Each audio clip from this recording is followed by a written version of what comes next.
Jornal em Foque. Apoio Unisanta, Universidade do Grupo de Excelência do MEC.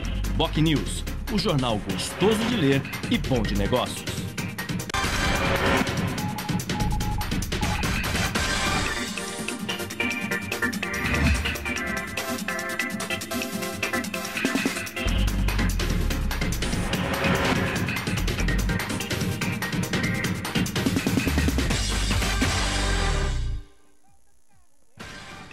Olá, bom dia. Começa agora pela Santa Cecília TV, uma nova edição do Jornal em Foque. Nós estamos ao vivo nesta quinta-feira, dia 16 de julho, e recebendo com muito prazer o presidente do Sindicato dos Urbanitários da nossa região metropolitana, Marco Sérgio Duarte, o Marquito, e também o coordenador do Movimento de Aposentados do Litoral e integrante do Fórum da Cidadania, ex-presidente dos Sindicatos Metalúrgicos, Uriel Vilas Boas. Vamos agora às manchetes de hoje, de jornais e sites, com a colega jornalista Cris Chalub. Bom dia, Cris. Bom dia, Chico. Bom dia a todos. Na Folha de São Paulo de hoje, Grécia aprova exigências de resgate da União Europeia. O Estado de São Paulo, após ação da Polícia Federal, Temer pede tranquilidade institucional. Em A Tribuna, Cubatão tem dia de destruição. No BocNews, Cardoso diz que escuta na cela de Youssef caso ilegal é gravíssima. Santa Portal, Cubatão lamenta e repudia ação violenta dos manifestantes na manhã de quarta. Jean Santos e região. Atirador mata a mulher e deixa 2 feridos em Santos. E no portal da UOL, a arrecadação cai e governo já prevê queda de até 2% do PIB neste ano. Chico? Obrigado, Cris. Muito bem. E além da redução de direitos por conta do ajuste fiscal patrocinado pelo governo federal, face à gravíssima crise econômica que o país atravessa, os trabalhadores agora enfrentam o fantasma do desemprego que atinge e ameaça a todas as categorias profissionais. Há, sem dúvida, no país há algum tempo um processo de desindustrialização que se agrava agora e a região do ABC em São Paulo, especialmente o setor automobilístico, é o caso mais evidente, mais emblemático dessa situação.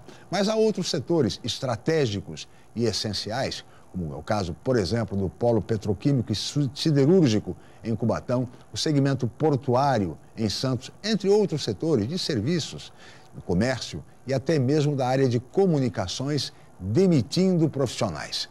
No caso dos jornalistas, inclusive em Santos, diversos colegas foram demitidos, inclusive dirigentes, diretores de base do Sindicato dos Jornalistas. No programa de hoje, nós vamos debater essa questão gravíssima, seríssima do desemprego com os nossos convidados, que são sindicalistas com muita experiência e que conhecem bem essa situação e vão poder nos falar a respeito do problema do desemprego no Brasil, entre outros temas relevantes como a crise econômica, a crise política, enfim. Mas tudo isso assim que a crise informar a previsão do tempo e movimento de balsas e estradas para hoje. Cris. A previsão é de sol com muitas nuvens durante o dia e períodos de céu nublado. A temperatura varia entre 18 e 24 graus. Estradas. O sistema Anchieta Imigrantes está em operação 5x3. A pista sul da Anchieta continua com obras no trecho de serra. Já as rodovias Cônego Domênico Rangoni e Padre Manuel da Nóbrega apresentam tráfego normal em ambos os sentidos. Balsas. 7 embarcações operam na travessia Santos-Guarujá, com 10 minutos de demora. Guarujá-Bertioga opera com uma embarcação em 20 minutos de espera.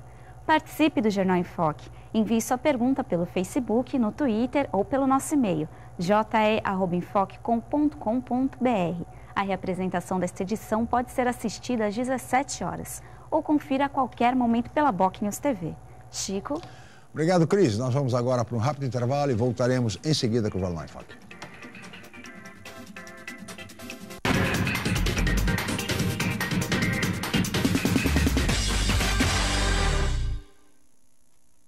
Unisanta é a primeira da Baixada em ranking mundial sobre excelência de pesquisas das universidades. Qualidade dos trabalhos científicos dos professores entre os mais citados do mundo atesta o World Ranking Google Scholar Citations. Faça parte da geração Unisanta. O novo formato, o site bocnews.com está mais interativo, dinâmico, com conteúdo ampliado e canal próprio de TV na internet. São mais notícias com credibilidade para curtir e compartilhar, em qualquer hora e lugar, seja pelo computador, tablet ou celular. Inclua o bocnews.com na lista dos seus favoritos e tenha ao seu lado a informação indispensável para o dia a dia. Jornal BocNews e bocnews.com. Experiência e inovação para bem informar. Matheus Santana é ouro nos Jogos Pan-Americanos de Toronto. Parabéns, Matheus! Parabéns, Natação Unisanta. Ouro e novo recorde nos 4x100 metros livre. 3 minutos, 13 segundos e 66 centésimos. E o recorde pan-americano é nosso. Matheus Santana, orgulho de ser do Santa.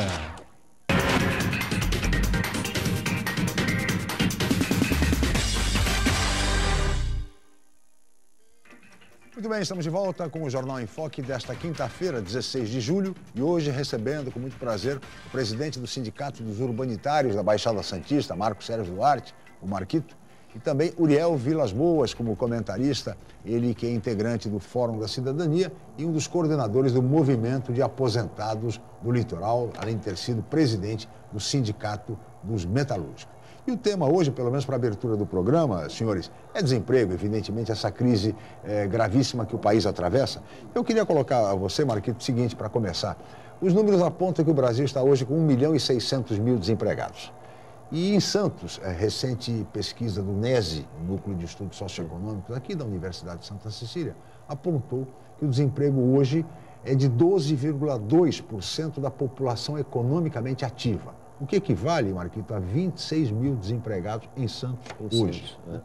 Como reverter esse cenário, Marquito, rapidamente, até porque a população, quer dizer, o trabalhador não pode ficar por muito tempo desempregado, porque o seguro-desemprego também acaba, enfim, essa situação gravíssima. Como se reverte um cenário como esse? Bom dia, obrigado pela presença, Marquito. Bom dia, Chico, bom dia, Uriel, bom dia, telespectador, é um prazer participar mais uma vez do seu programa.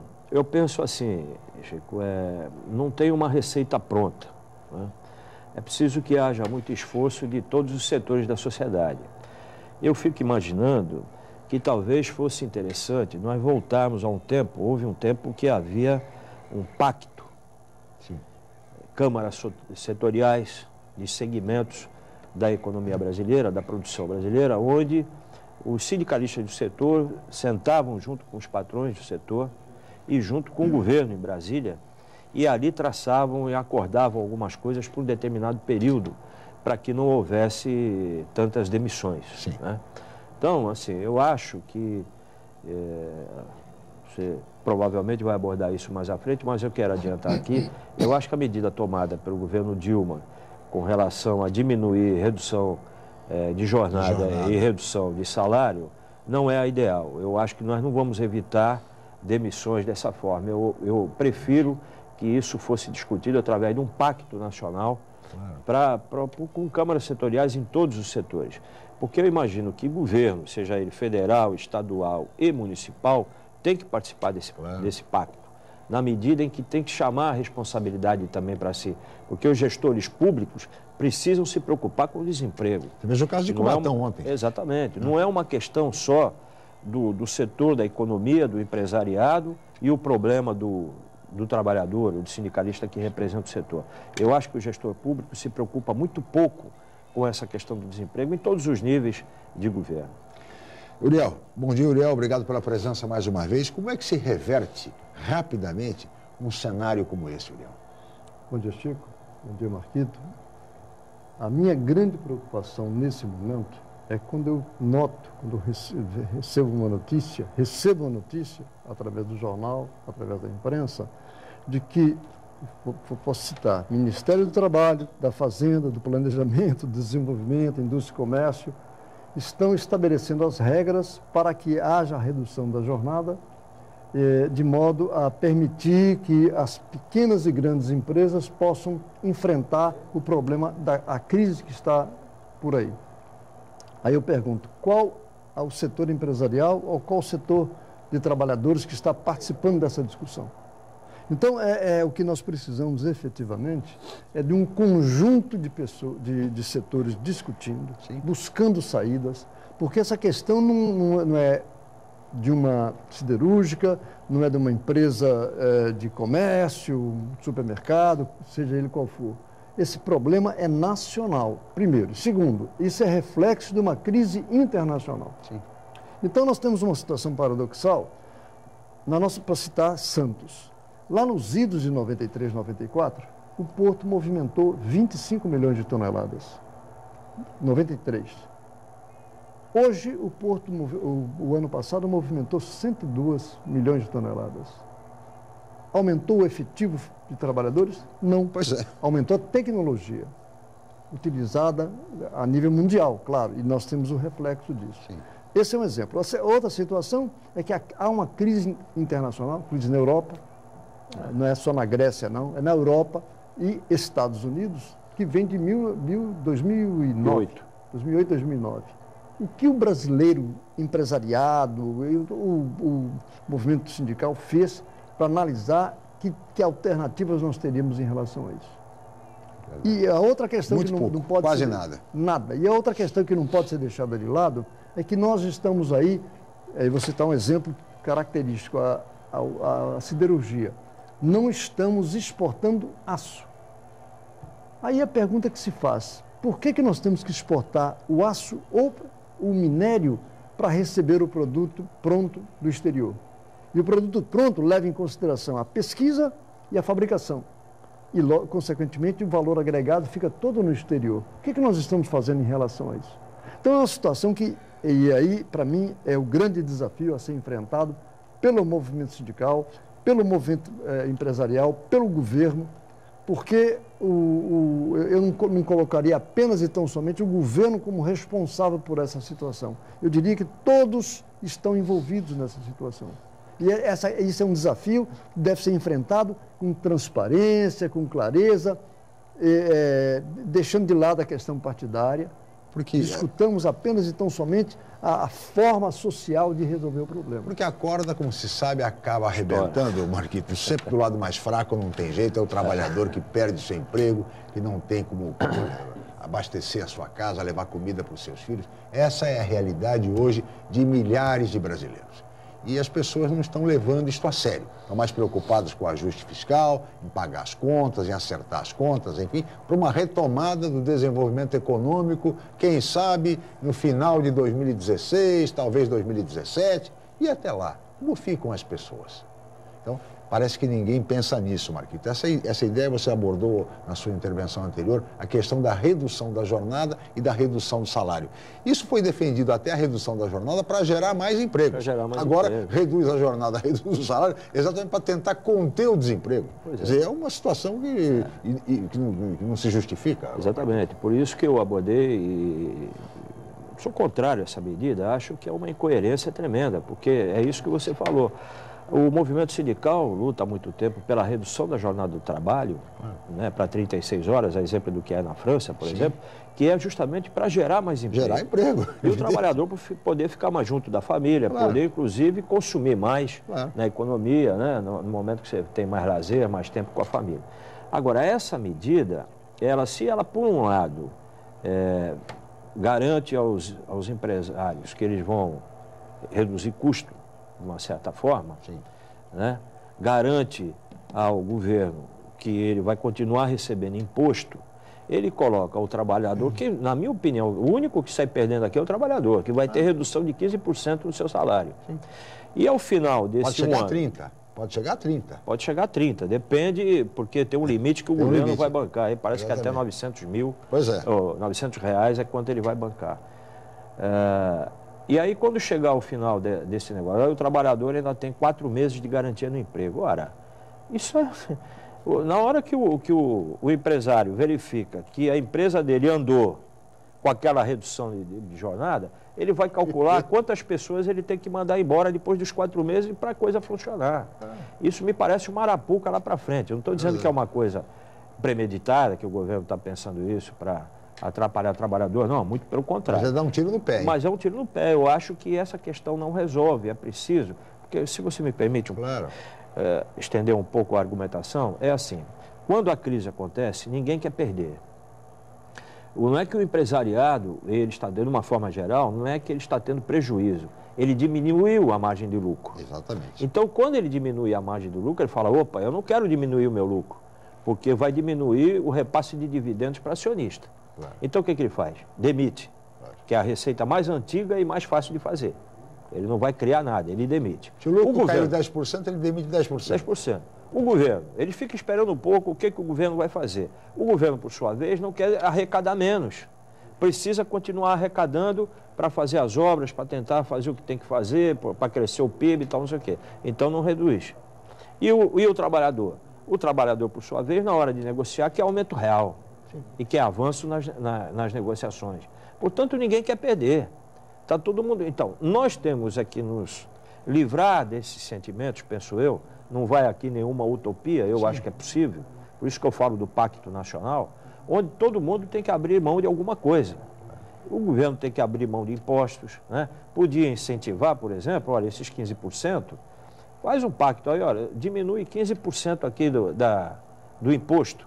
Sim. Por sua vez, o empresário vai segurar um pouco tanto, vai poder ter o compromisso de investir tanto.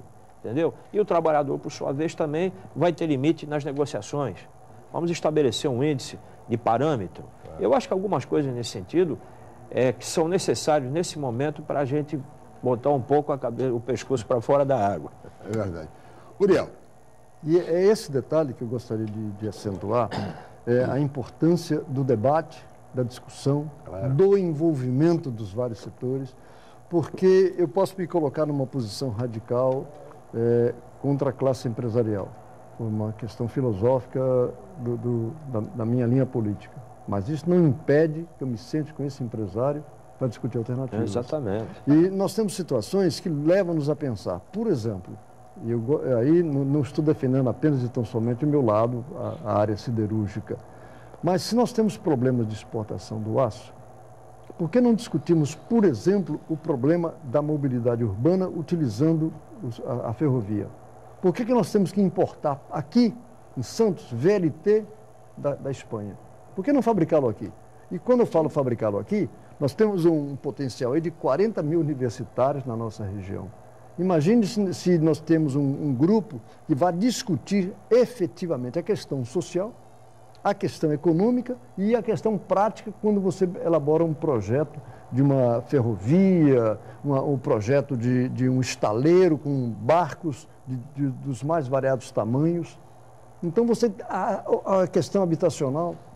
A Usiminas fez lá em Ipatinga, onde tem a outra siderúrgica, a siderúrgica maior, um projeto habitacional.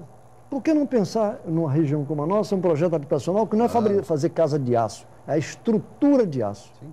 Então, são situações que exigem criatividade, envolvimento, participação, discussão e cria uma forma de você crescer. E vontade política. E vontade política. Esse é o detalhe primordial. Isso vontade gera emprego e aquece a economia. Senão não vai. Aproveitando essa observação do Uriel, Marquito, nós tivemos ontem uma situação gravíssima em Cubatão, né?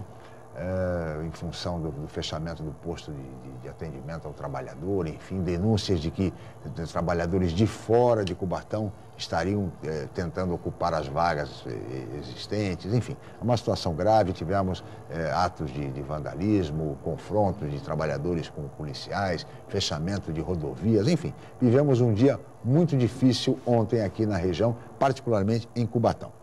Episódios como esse, muitas vezes são tratados como fatos isolados, pontuais. Mas você vê no Brasil hoje, diante da situação que nós estamos vivendo, gravíssima, Marquito, riscos, por exemplo, de uma convulsão social no Brasil? Olha, eu sou otimista. Eu acho que a gente não chega a tanto, não. Muito embora isso não seja um ato isolado, porque isso, na verdade, é uma pressão que estourou agora, porque esse fato, por exemplo, essa denúncia de que estão privilegiando o emprego para pessoas de fora, de outra cidade, em Cubatão, em detrimento daqueles que fazem o cadastro, que estão desempregados há algum tempo na cidade, isso eu diria que foi a gota d'água e, lamentavelmente, aconteceu nessa situação lá. Mas se você for verificar, e aí para ficar na nossa região, nós temos o Condesb, que eu acho que não atua direito com relação às prefeituras, no sentido das empresas que prestam serviço na nossa região e no sentido de aproveitar a mão de obra da região. Sim. Essa denúncia que aconteceu lá, acontece em várias empresas, quer dizer, é claro, nós vivemos numa democracia e o mercado, o capital vai importar mão de obra, importar quando eu falo de outras regiões para trabalhar aqui. Mas não é de hoje, há muito tempo, e eu venho batendo nessa tecla há alguns anos, nós estamos perdendo vários serviços aqui na Baixada. Perdemos a Ecovias, perdemos a agência de telefonia, perdemos embaixadas, consulados, não é? Verdade. Perdemos o centro operacional ano passado da CPFL, entendeu? Então, e as empresas, quando vêm aqui se instalar, não existe por parte do poder público nenhuma exigência de contrapartida que a mão de obra seja da região. Ele vem aqui, paga o seu imposto e contrata quem quiser. Manda trabalhador daqui para trabalhar no interior, muitas vezes, né, com sacrifício, e quando os cargos são bons, trazem mão de obra de fora. Isso o Curiel fala, por exemplo, de quase, você deu 40 mil, né, universitários que nós temos na região. É importante que você comece a trabalhar na perspectiva dessa mão de obra aqui na Baixada Santista. É uma mão de obra que sai recentemente da universidade, portanto, imagino eu, qualificada, se não pela experiência, mas pelo aprendizado recente, e que nós precisamos saber aproveitar isso aqui. Nós não aproveitamos esse tipo de coisa, quer dizer, joga no mercado o profissional e não há uma contrapartida, nem por parte das prefeituras em geral, não vou entrar em maiores detalhes, mas acho que também não há do Condesb, no sentido de criar um projeto de aproveitamento da mão de obra na região. Sem dúvida nenhuma. Fica aí uma ideia importante e uma função para o próprio Condesb mesmo. Né? Acho assim, não chegamos a uma convulsão nacional, acredito eu, acho que na verdade que estamos longe disso daí. Há uma crise econômica, política, macroeconômica. Acho que a crise maior que nós temos no Brasil é de falta de credibilidade. É verdade, foi a crise ética. Enfim, é tanta crise que pode levar até uma crise institucional. Porque as investigações da Operação Lava Jato agora chegam no núcleo político. Né? E isso pode criar uma crise institucional séria no Brasil. Isso faz as pessoas imaginarem que nós estamos numa situação de fundo de poço. Não, já tivemos piores. Já tivemos uma taxa de desemprego de 18%. Hoje estamos em 8%. Aqui em Santos tivemos uma taxa de desemprego de 23% da população, o dobro do que é hoje. Mas, se não tomar providência, chegaremos lá. Exatamente. Uriel, como é que você vê essa questão? Você acredita num risco de uma convulsão social no Brasil, dada a gravidade da crise? Eu entendo uma crise, né? Mas não direcionada. Quem são as lideranças, por exemplo? E aí você pode mencionar vários segmentos sociais. Lideranças sindicais, movimento estudantil, movimentos sociais. Né? Eu vejo com dificuldade essa convulsão, porque nós temos hoje a utilização do computador, né? Os recados através do computador, para motivar as pessoas, e mesmo essas manifestações que são feitas, você não encontra uma pauta de reivindicações. É verdade. Você encontra coisas de momento, às vezes questão pessoal. Né? Ou como as vaias para ministros, ex-ministros e assim por diante. Então, nesse aspecto aí, eu não vejo... E aí é uma questão paradoxal. Porque se você cria um clima de manifestações, você pode motivar o debate, a discussão e a busca de soluções para problemas. Mas olha, em agosto, o próximo mês de agosto, promete no Brasil. Nós vamos falar mais sobre isso no próximo bloco. Nós vamos agora para um rápido intervalo, voltaremos em seguida para o Mais Foco.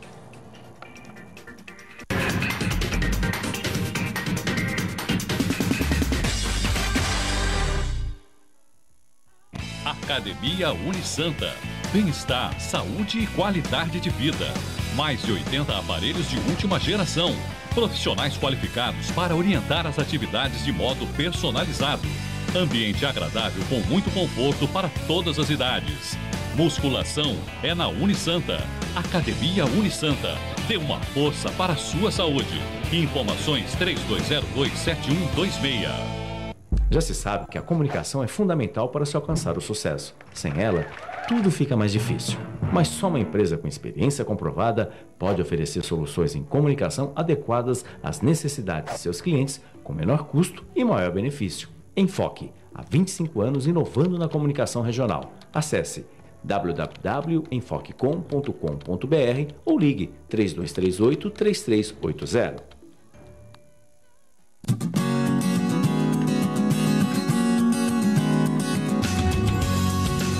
Dicas para economizar água.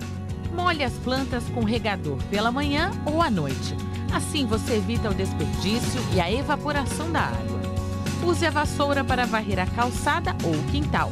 Usando a mangueira, você chega a gastar 279 litros a cada 15 minutos. A Santa Cecília TV colabora com o meio ambiente.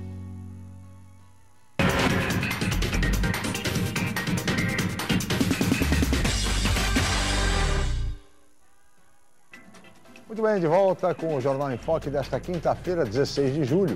E hoje recebendo com muito prazer Marco Sérgio Duarte, o Marquito, presidente do Sindicato dos Urbanitários na Baixada Santista e Litoral, e também Uriel Vilas Boas, que é membro do Fórum da Cidadania e também um dos coordenadores do movimento de aposentados da Baixada e do Litoral. Ele que foi presidente também do Sindicato dos Metalúrgicos. Uriel, você falava na sua intervenção anterior a respeito das manifestações, da necessidade de manifestações com pautas. E o mês de agosto promete manifestações de rua. Uma está prevista para o dia 16, que seria um ato contra a corrupção, enfim, contra até a presidente Dilma. E no dia 20, uma manifestação já contra o chamado golpismo dos grupos de esquerda, enfim. Seriam essas duas manifestações assim mais vigorosas para o mês de agosto. E o mês de agosto é um mês tradicionalmente na política no Brasil complicado, né, Uriel? Aí o exemplo da renúncia do presidente Jânio Quadros em 61, antes o suicídio do presidente Vargas em 54, enfim. O mês de agosto promete, Uriel? Eu não sou tão otimista, entre aspas, não sou. E mais uma questão curiosa, as manifestações serão realizadas onde? Montes Claros, minha terra, por exemplo, vai ter manifestação? Eu duvido. Então é uma coisa muito... E qual é a pauta também, né? A pauta. Vão reivindicar o quê?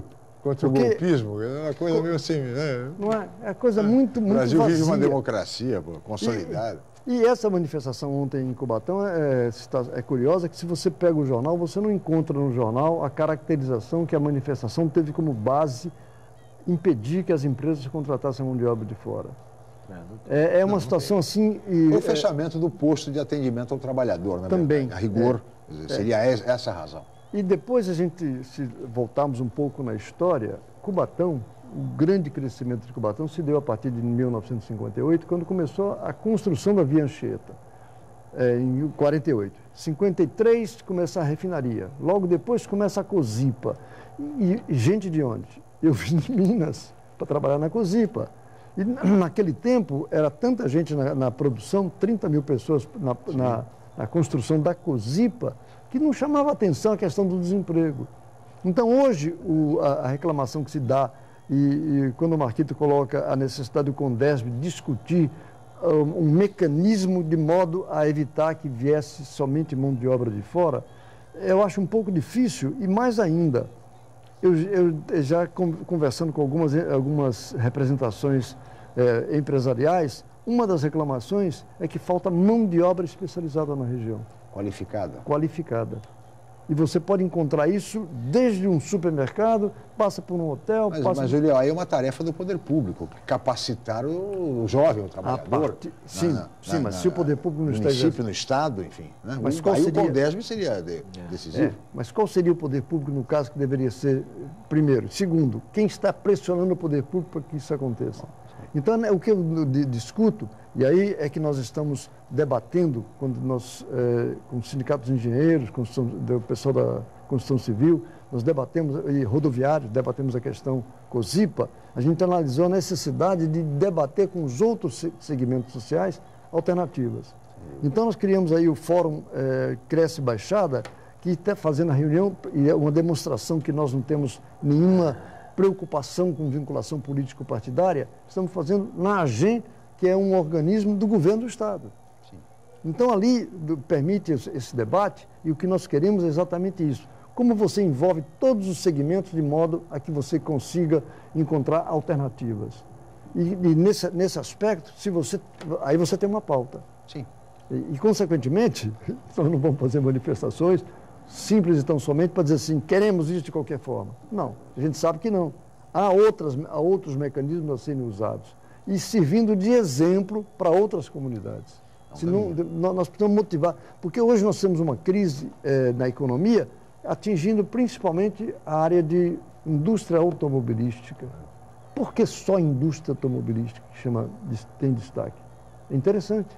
Por que não pensar numa amplitude maior, de modo que a gente evite que caracterize apenas e tão somente interesse de empresas internacionais? É que normalmente a indústria automobilística, pelos números que ela apresenta, são sempre números grandiosos. Então isso acaba gerando uma maior preocupação e uma maior cobertura, inclusive da mídia, da imprensa, do que uma empresa que demite 30 funcionários, por exemplo. Então essa é uma realidade. Como é que você vê essa questão, toda essa movimentação com vistas a essas manifestações de agosto, Marquito?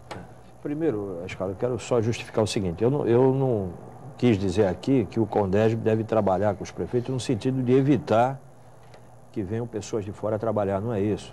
Eu não quero pregar aqui o preconceito contra quem vem de fora, tá certo? O que eu estou tentando dizer é o seguinte, muito pelo contrário, você me conhece, você sabe que não é isso.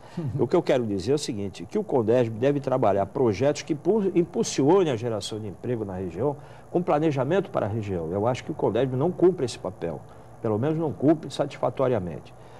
Eu me referi aos prefeitos estabelecerem alguma contrapartida no número de empregados aqui.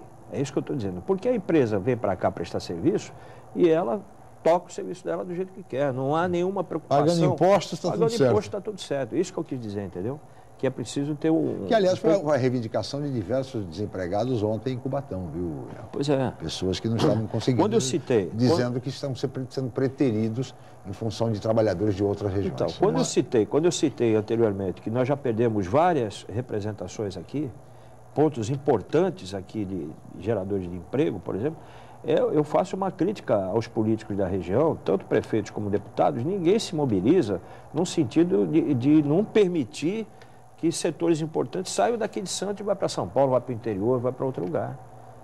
Não é isso, a gente se mobiliza, os trabalhadores brigam e tal, para não perder um posto de trabalho, né, que gera... É o caso recente da CPFL. É um caso recente da CPFL e tantos outros que eu já citei aqui, entendeu? E você acaba, no caso da Sabesp, você perdeu o diretor do litoral. Ah, esse é o emprego de diretor. Não é não. É um cara daqui que saiba as necessidades, por exemplo, da questão hídrica, da questão da instalação de rede de esgoto. E como, você já pensou esse prédio todo habitado, como esse boom imobiliário que teve aqui? Nossa. Todo mundo morando aqui, como é que vai ficar a rede de água e rede de coletora de esgoto? Mas, voltando à sua pergunta, eu acho que essas manifestações que se darão em agosto, tomara que elas tenham uma outra linha, né, com pauta realmente reivindicativa e com foco em algumas coisas. Porque senão ela tende a virar um movimento que, como foi em junho de 2013, Sim. Até fora do ar aqui a gente comentava isso. Eu tenho essa preocupação, de que isso daqui a pouco vire aí uma grande baderna, e aí sim podemos chegar a uma convulsão social, no sentido que ninguém sabe muito bem por que está fazendo isso. E não pode ser uma coisa maniqueísta, né? A favor e contra, não, assim, não, não, nós e eles. Exatamente, não tem isso. Dizer, isso só acirra os ânimos, e divide não leva a nada, divide o país. Divide o país, e isso realmente preocupa muito. Pois é, mas o que se fala quando a gente discute manifestações é que você tem que ter agrupamentos discutindo tanto a pauta quanto os encaminhamentos, primeiro. E quando você discute uma pauta, você sabe a quem você vai encaminhar essa reivindicação. E encaminhada, você tem que trazer para essa massa da qual você participa a resposta, que motiva outras manifestações. Sim. E o que nós não vemos aí.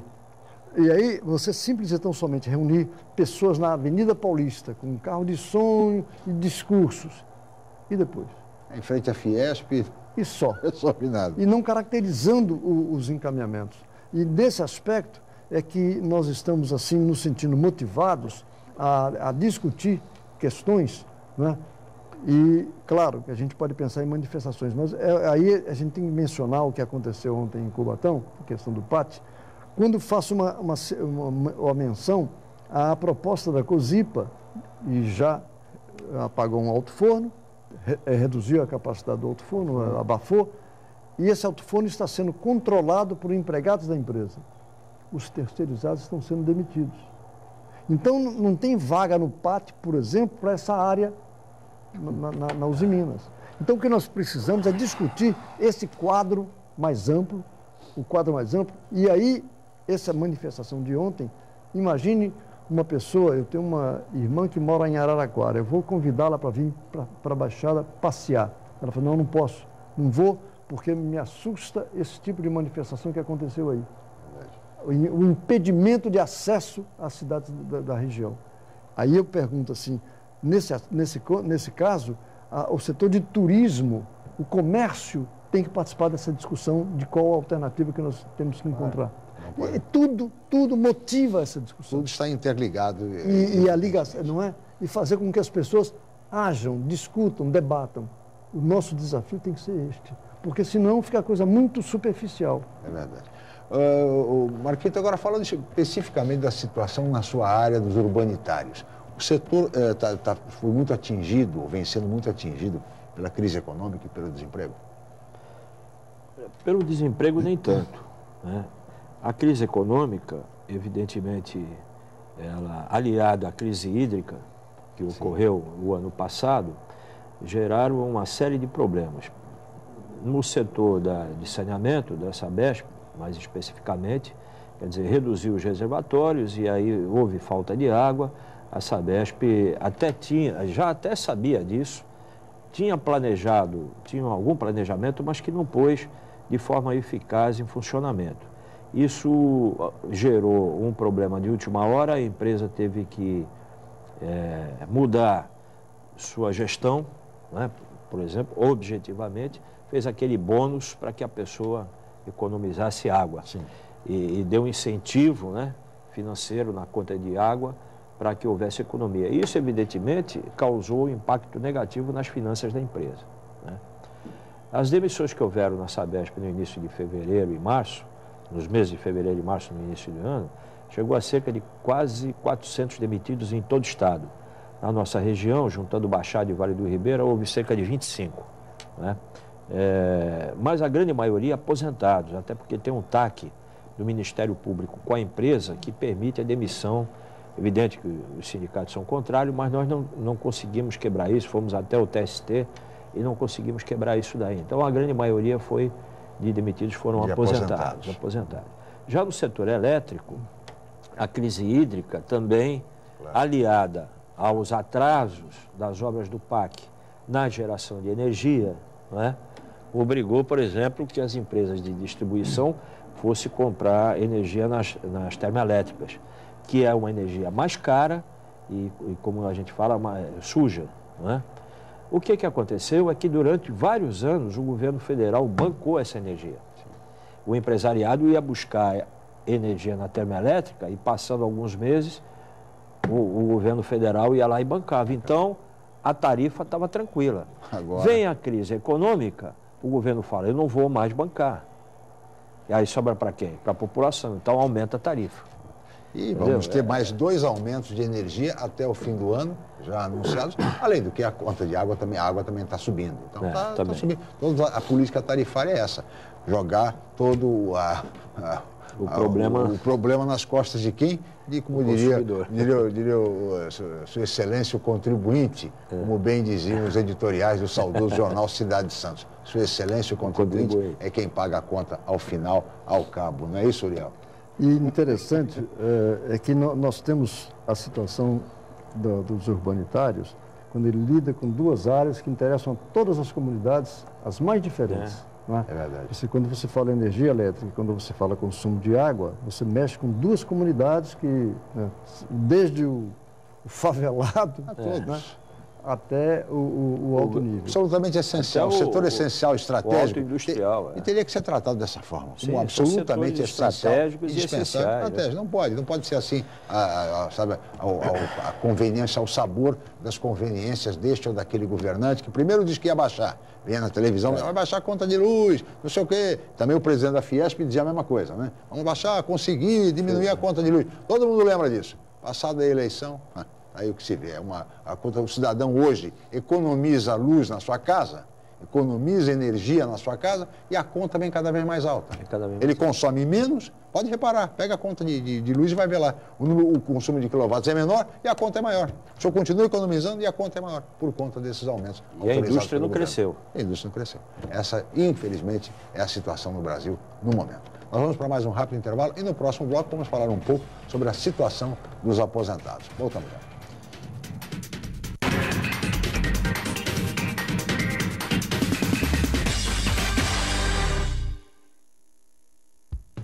Excelência é estar entre as melhores universidades do país. É ter um preço justo, programas de financiamento e bolsas de estudo. Excelência é ter laboratórios dentre os melhores do Brasil, segundo o MEC. É prestar cerca de 2 milhões de atendimentos anuais gratuitos. Unisanta, Universidade do Grupo de Excelência, entre as 9% melhores do Brasil. Vestibular Universidade Santa Cecília. Inscreva-se já! O novo formato, o site bocnews.com está mais interativo, dinâmico, com conteúdo ampliado e canal próprio de TV na internet. São mais notícias com credibilidade para curtir e compartilhar, em qualquer hora e lugar, seja pelo computador, tablet ou celular. Inclua o bocnews.com na lista dos seus favoritos e tenha ao seu lado a informação indispensável para o dia a dia. Jornal Bocnews e bocnews.com. Experiência e inovação para bem informar. A Universidade Santa Cecília oferece cursos de mestrado inéditos na região e recomendados pela CAPES, com professores altamente capacitados. Mestrado em Ecologia e mestrado em Engenharia Mecânica. Aproveite descontos especiais e financiamento em até 36 meses. Inscrições abertas. www.unisanta.br/mestrado. Informações 3202-7100, ramal 7259. Universidade Santa Cecília, entre as 9% melhores do país.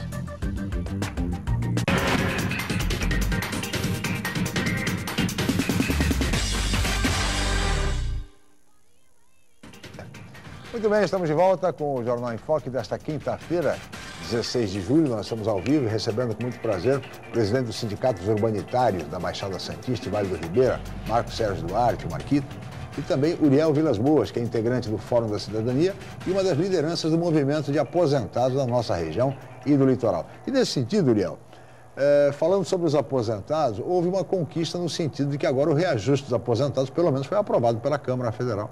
Será igual ao reajuste do salário mínimo.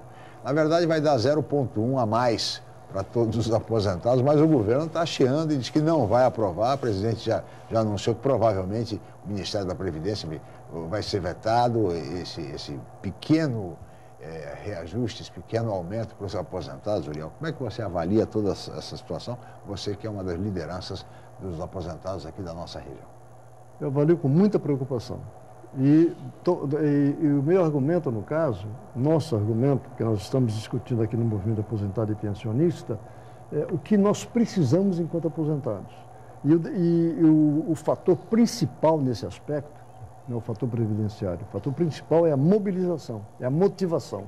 Quando o trabalhador está na ativa, ele faz campanhas salariais, estipula um percentual a ser reivindicado da classe patronal, seja ela municipal, estadual, federal, particular, enfim, estatal. Ele diz, queremos tanto de reajuste. O aposentado diz o mesmo? O aposentado apresenta essa reivindicação? Não. Fica na expectativa que as soluções apareçam. Esse caso, na questão do salário mínimo, é apenas um paliativo. Mas, em verdade, nós estamos, inclusive, lançando essa proposta aqui na nossa região de campanha salarial dos aposentados. E dizemos, queremos um percentual X. No nosso caso, a gente apontou, deu indicativo de 11% de reajuste, mais 5% para começar a recuperação das perdas anteriores. Que ninguém fala em perdas, né? Não. Interessante que ninguém fala nas perdas dos aposentados. Essa é uma questão. A outra questão fundamental é que nós precisamos participar também da direção da Previdência. Sim. A Previdência é quadripartite. Era tri, agora é quadripartite. É governo, empregador, empregado e aposentado. Quem nos representa nesse setor? E aí nós temos os técnicos, liderado aí pelo ministro Gabas, que era daqui de São Vicente, inclusive, ministro Gabas. daqui. Os técnicos avaliam sob aspecto econômico. Nós queremos a discussão sobre o aspecto social. Então, como que a Previdência tem verba suficiente? Nós não sabemos. Não podemos afirmar. O governo diz que sim, ou diz que não, ou que não vai dar, ou que dá, ou que não. Nós não podemos ficar nessa expectativa. O argumento do governo, é interessante que o ministro Gabas sempre vai quebrar a Previdência. Tudo vai quebrar a Previdência, Marquito. É impressionante. É uma coisa assim, a 0,1% para o aposentado, né? A conquista, que é o cálculo que é feito, que é o cálculo da inflação do ano passado, e de 2 anos para trás do PIB, que foi de 0,1. É isto que, se a presidente não vetar, ou mesmo o Congresso derrubar o veto, é o que o aposentado vai receber a mais. 0,1%. E o governo diz que vai quebrar a Previdência, Marquito. Marquito, tem solução a questão dos aposentados? Olha, pelo andar da carruagem, eu acho que não vai ter solução tão rápido. É interessante isso que o Uriel aborda e colocou aqui a argumentação dele, que a gente conversa há algum tempo, eu já conhecia, e tem razão. Mas eu acho o seguinte, eu acho que essas questões previdenciárias, a exemplo de outras, o Congresso Nacional acaba aprovando medidas justamente em função da ausência de providências do governo. Essa questão da terceirização, por exemplo, essa medida que foi aprovada da terceirização, essa agora do reajuste dos aposentados, quem ganha acima de salário mínimo ganhar a mesma coisa, ter o mesmo reajuste, é a ausência de proposta do governo federal, seja ele de agora, seja do passado. Não poderia fazer uma proposta dessa? Exatamente. Há quanto tempo se discute o fim do fator previdenciário? Exatamente. Há quanto tempo se discute a valorização do reajuste dos aposentados? E o governo federal não fez nenhuma proposta esse tempo todo. Quer dizer, veio empurrando isso. Havia um compromisso do Lula, tá certo? De recuperar as perdas salariais dos aposentados. Pois bem, ele ficou 2 mandatos, não fez. É claro que houve um avanço, que as pessoas também têm memória curta. O aposentado antes do governo Lula, sequer a inflação tinha. Sequer a inflação tinha. O salário mínimo tinha lá o reajuste 6% da inflação, o aposentado tinha 4,5% e 5%. A partir do governo Lula é que o aposentado com salário mínimo passou a receber isso daí. Pois bem, mas quem ganha mais do salário mínimo continuou na mesma. Quer dizer, continuou com as suas dificuldades lá. Sem falar no fator previdenciário, né? Exatamente. Aí veio a política de recuperação do salário mínimo e os outros aposentados continuam recebendo apenas o reajuste da inflação. Então, me parece que da mesma forma que eu conversei aqui sobre o Pacto Nacional, na questão do desemprego, eu acho que precisa ter todos os setores sentarem para conversar, como disse o Uriel, para a gente tentar buscar uma saída para isso daí. Porque uma coisa é a Seguridade Social, outra coisa, por exemplo, é a saúde, que também sai dinheiro da Previdência. Quer dizer, você tem que pensar essas coisas de forma diferente. Saúde é uma coisa, a Previdência é outra. Você tem que ter caixas diferenciadas, você tem que ter dotação de verba diferenciada. E mais do que isso, você tem que ter a participação de todos os segmentos da sociedade. Pois é, mas essa questão dos aposentados, de fato, essa ausência de participação também é determinante nesse quadro, viu, Marquito? Mas eu gostaria de acrescentar alguns detalhes. Por exemplo, você encontra numa empresa de grande porte um funcionário que ganha aí seus 30, 40 mil reais por mês. Quando ele se aposenta com quanto? No máximo R$4.600. Não é? O que as empresas... Isso contribui sobre o máximo durante 20 anos. O que as empresas fizeram em relação a isso? Criaram os fundos de pensão que veio do exterior, veio dos Estados Unidos. No fundo de pensão é feito um cálculo de tal maneira que há um mecanismo que lhe permite ter uma aposentadoria um pouco melhor. Né? Não é ainda o ideal, mas um pouco melhor. Nós precisamos, inclusive, então, avaliar de que maneira podemos discutir os mecanismos do fundo de pensão em relação à Previdência Social oficial. Isso é o primeiro ponto. Segundo ponto, nós temos a discussão do fator previdenciário, foi criado em 99 pelo senhor FHC, tomando como base a orientação dos técnicos da Previdência para evitar que as pessoas se aposentassem a qualquer momento e, consequentemente, ganhassem a Previdência um fundo maior. No entanto, lá em 94 foi cortado o pecúlio. O que era o pecúlio? O trabalhador se aposentava, continuava trabalhando, recolhendo para a Previdência. Quando ele resolvia parar, ele ia na Previdência e recebia o pecúlio. Não se fala mais nisso. Não se fala mais. Esse pessoal que você falou da Sabesp, da sua área, que está aposentado trabalhando, está contribuindo. Sim, contribuindo. Além da parte do empregado e também enquanto aposentado. Sim. Quando ele foi demitido agora, não vai receber o pecúlio. Nós não discutimos isso. Então, nós precisamos, enquanto movimento sindical, discutir a coisa sob o aspecto político, econômico, jurídico, social, avaliar tudo isso. E nós temos aí mais ainda, quando você falou do aposentado do tempo do Lula. Aposentado no tempo do FHC não ganhava $100 por mês o salário mínimo. Quanto vale o salário mínimo hoje? Mais de $300. Então, houve algum ganho para o pessoal de até salário mínimo. Então, nós temos que avaliar sobre essa questão e isso é uma responsabilidade. Nós temos que ter uma estrutura que nos permita esse debate, essa discussão, a preparação do nosso projeto de previdência, porque, senão, nós teremos sempre essa previdência controlada ou descontrolada, ou ameaçando, e mais ainda. E sempre a desculpa que vai quebrar. E não se discute perdas, como você bem disse, porque o salário mínimo hoje, embora seja 200, 250, $300, o fato é que não são R$800, se tanto. Isso. R$800. Exatamente. Como é que a pessoa hoje sobrevive com R$800? Fica essa pergunta. E aí é outro detalhe interessante. Com custo de vida elevadíssimo, com aluguel elevadíssimo, com qualquer vaga aí custa uma fortuna, remédios caríssimos, ou seja, não adianta. É impossível, a pessoa não vive também, não adianta. E esse é outro desafio, porque nós tínhamos, na história do movimento sindical, queríamos um salário mínimo, como o Diese fixa esse valor. Preconiza. Um salário mínimo que corresponda ao que você pode garantir a sua sobrevivência. Habitação, alimentação, medicação, educação. E, no entanto, está na base do improviso. Então, tudo isso que nós estamos falando aqui são desafios que não nos podemos ficar limitados a querer. Queremos isso, queremos aquilo. Nós queremos, sim, a mobilização tal que nos permita o debate. E aí, quando você discute a questão previdenciária, você pega a Europa, por exemplo, na Europa não tem aposentadoria por tempo de serviço, é por idade. E agora está a Grécia e a Alemanha falando em 67 anos de idade para aposentadoria. Aí a pergunta que se faz, o trabalhador brasileiro tem capacidade de ficar, a empresa aceitando até 65 anos de idade?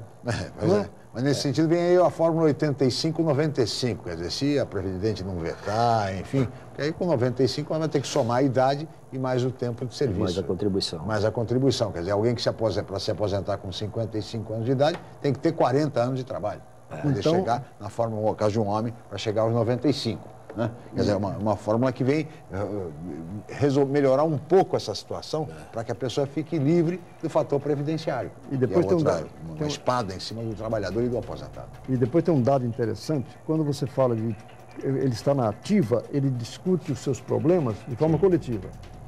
Quando ele está, quando ele vai se aposentar, ele vai sozinho lá no INSS discutir se vai se aposentar ou não. Então, ele não discute no coletivo, é individual a questão. Então, nós temos que ver que o aposentado não tem risco de perder emprego, o aposentado tem idade e, consequentemente, ele pode participar dessas lutas. Senhores, nós teríamos muito a conversar, mas somos limitados pelo tempo, chegamos ao final. Muito obrigado, Marquito, pela sua presença aqui mais uma vez. Eu que agradeço, obrigado, Lascala, um abraço aqui ao Uriel e aos telespectadores. Muito obrigado, Uriel, mais uma vez pela participação. Nós agradecemos o convite, lamentamos apenas o tempo. Obrigado, Uriel, obrigado, Marquito, obrigado a Cris, a toda a equipe, especialmente a você, telespectador, pela atenção e audiência. Amanhã estaremos de volta em mais uma edição. Mais uma vez, muito obrigado e até amanhã.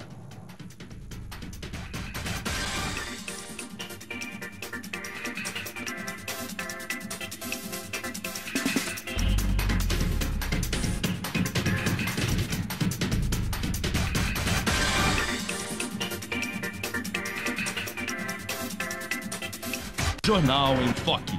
Apoio Unisanta, Universidade do Grupo de Excelência do MEC. BocNews, o jornal gostoso de ler e bom de negócios.